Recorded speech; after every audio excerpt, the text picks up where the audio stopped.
Hey, what's up, everyone? I want to welcome you guys to another episode of Here's What I Think, where we cover everything from current events, economics, politics, and how it all relates to business and life. And today we have an absolutely insane show. But before we get into it, please make sure you like the video and sub to the channel. Also, be sure to follow me on Instagram. My handle is CTABANZ. Let's get into today's topic. It's been a while since we've touched anything, produced anything, frankly.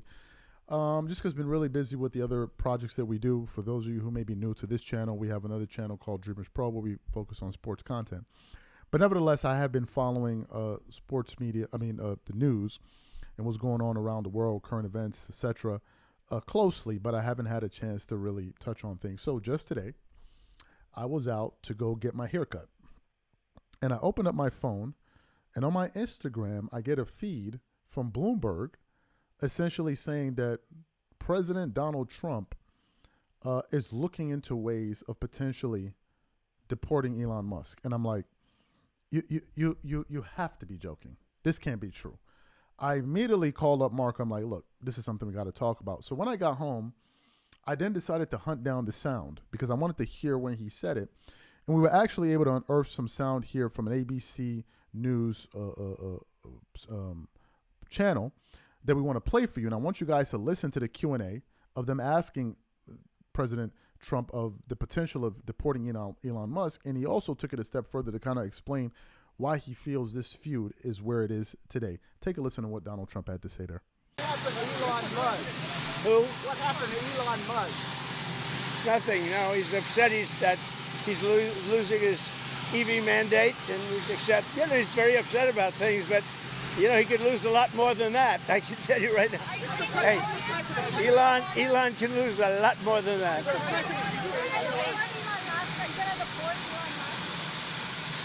I don't know. I think we'll have to take a look. We might have to put Doge on Elon. You know what Doge is? Doge is the monster that might have to go back and eat Elon. Wouldn't that be terrible? He gets a lot of subsidies, Peter. But Elon's very upset that the EV mandate is going to be terminated. And you know what? When you look at it, not everybody wants an electric car. I don't want an electric car. I want to have maybe gasoline, maybe electric, maybe a hybrid, maybe someday a hydrogen. If you have a hydrogen car, it has one problem. It blows up, So I'm going to give that one to Peter. I'm going to let Peter test it out. Excellent. So you heard what he had to say. So I quickly went over to Elon Musk's Twitter account, and there's a post that he put up about 8 hours ago, which says, Elon never wanted an EV mandate or subsidies. Elon's opposition to the one big, beautiful bill has never been about its removal of EV tax credits or the EV mandates. It's simply about his passionate opposition to rising government debt. Now, that's one aspect of all of this, okay? Also, and I think it's important that we state this from the onset, Elon Musk just recently said that, and I'm just paraphrasing here, that all of the Republicans that voted for this bill, he was basically going to come after them and try to ruin them politically. That's what he said. Let me give you guys my overarching thoughts about this because I don't want to make it too complicated here because I'm sure most of you guys understand the nitty-gritty of what's going on here. What are my thoughts about this? I want to look at this thing from both angles. First of all, Elon, I understand his point of view. When you donate $250, $60, or $70 million to a political candidate, the last thing I think you would expect is for the person that you help elect and get them into office would now start doing things or invoking or implementing policies that aren't friendly towards your businesses. Usually the way it works is interest groups, whenever they fund a particular candidate or give them money or endorse them, etc., usually when those candidates get into office, they usually take care of their interest groups first. You would think it's the voters, but no, it's actually the people, the big donors, the guys that donated a lot of money to their campaigns. Those are the guys that they usually take care of. So if you look at it from the standpoint of Elon Musk is saying to himself, and he said it originally in that initial salvo of tweets where he went at Trump when this thing really kicked off. He initially said, and one of the comments that he made was, how ungrateful, right? Because Musk is like, bro, I just gave you 200 and something million. I'm one of the reasons you're in the White House, and this is how you repay me. So that's Musk's standpoint, right? from the standpoint of Trump, Trump is looking at it, okay, fine, you got me into office. So what? Now I'm the president, and I'm going to do whatever the bloody hell I want to do. Number one. Number two, Donald Trump is arguably the most petty, the most petty man walking the planet right now. Donald Trump is petty. And he's not going to take it lightly when he feels like you're going to try to show him up publicly. Donor or no donor, richest man in the world or not, he's not going for it. And Trump is saying, okay, so what, you helped me. He even said I would have won probably without you. But I'm the president now, and I'm going to do whatever I want to do. Now, let's get to this thing about the possibility of Elon Musk getting deported. That would be insanity. Okay? It would be insanity, number one. Number two, the message it now sends is that if you disagree with me in any kind of way, if you come after me in any kind of way, I'm going to make you feel it, whether it may be through deportations or doing things that may hurt your business, etc. Trump even said it in the sound. Oh, he can be in a whole world of trouble and hurt. We're going down a road that I'm sure some people didn't expect us to be at.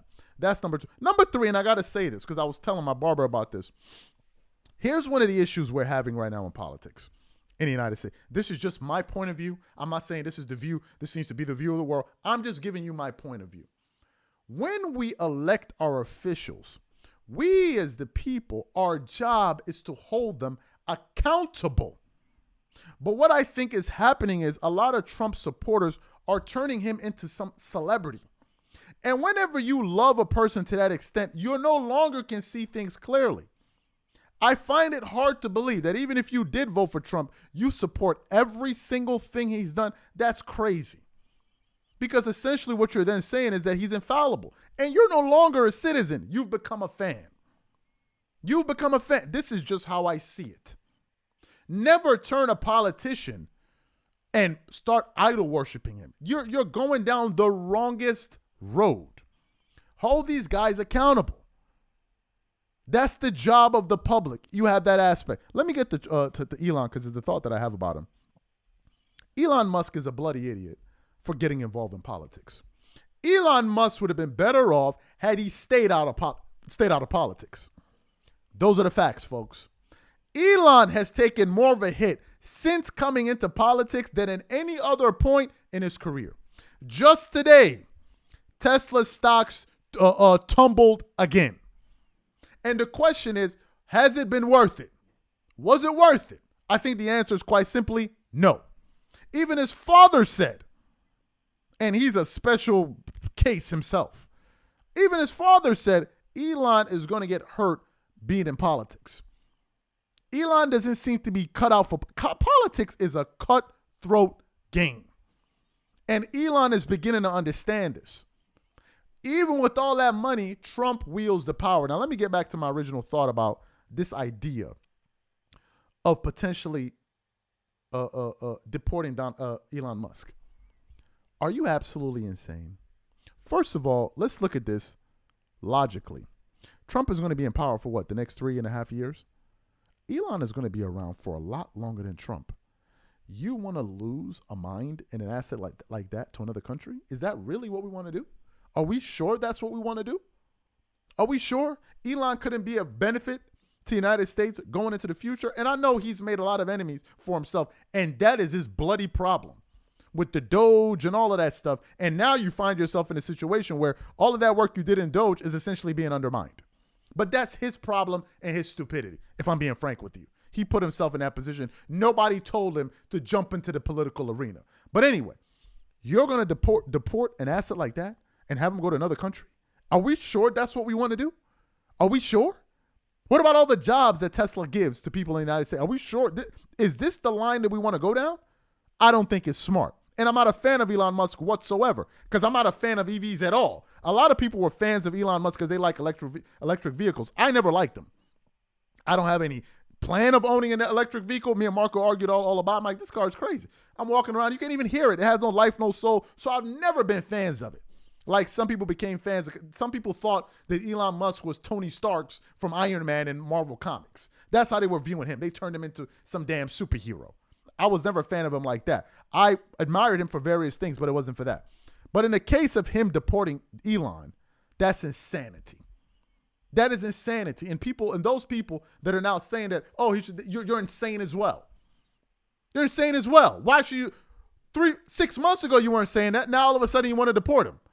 Even Trump is there talking about, oh, nobody likes electric cars. So why did you do the commercial in front of the White House endorsing electric cars just to turn around 6 months ago later and say you don't like electric cars? So where were you being sincere? Was it there or here? How do we know?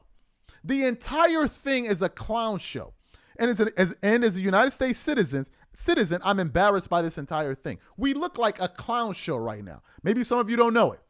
I know a lot of Americans are averse to traveling outside the world. You should do so and get some fresh air.